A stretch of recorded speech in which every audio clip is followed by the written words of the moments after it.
Dieu nous parle. Chaque jour, Charles et Carole vous présentent la leçon de l'école du sabbat.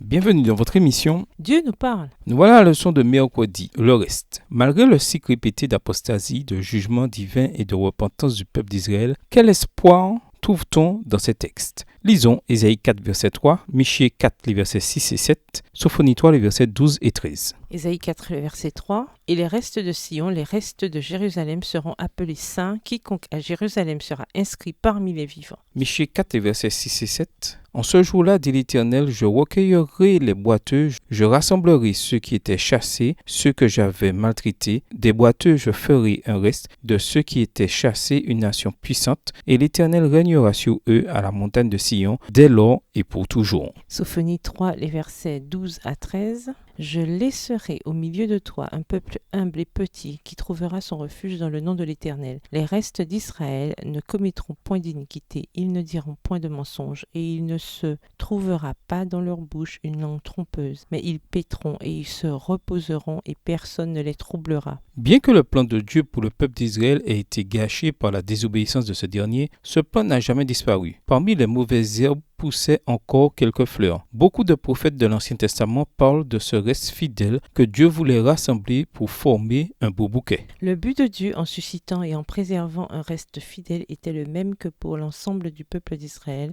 pouvoir l'utiliser pour annoncer sa gloire parmi les nations. Ésaïe 66, verset 19. Par ce moyen, d'autres personnes devaient se joindre au peuple pour se prosterner devant le roi, le Seigneur, Yahvé des armées. Zacharie 14, verset 16. Ainsi, quelle que soit la gravité de la situation, Dieu avait toujours quelques fidèles qui, malgré l'apostasie au sein du peuple élu de Dieu, conservaient leur vocation et étaient fidèles à l'appel qui leur avait été adressé. 2 Pierre 1, le verset 10. En bref, quelles que soient les défaillances de l'ensemble de la maison, il y avait toujours quelques personnes qui essayaient de faire de leur mieux pour respecter le rôle qu'elles devaient jouer dans le cadre de l'alliance. Voir par exemple 1 Roi 19, les versets 14 à 18.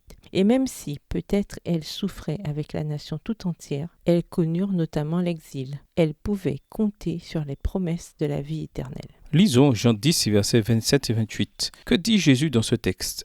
Appliquez ces paroles et les promesses qu'elles contiennent à l'apostasie du peuple d'Israël. Comment ces paroles permettent-elles d'expliquer l'existence d'un reste fidèle? Jean 10, les versets 27 et 28. Mes brebis entendent ma voix, je les connais et elles me suivent. Je leur donne la vie éternelle et elles ne périront jamais et personne ne les ravira de ma main. Il y a quelques années, une jeune femme abandonna totalement sa foi chrétienne, principalement parce qu'elle était découragée par le péché, l'apostasie et l'hypocrisie dont elle était témoin dans son église locale. Ces gens n'étaient pas vraiment chrétiens, déclare-t-elle, prenant cette excuse pour tout abandonner. En vous basant sur les principes énoncés dans l'étude d'aujourd'hui, pourquoi cet argument est-il faible? Au revoir. Et à demain si Dieu veut.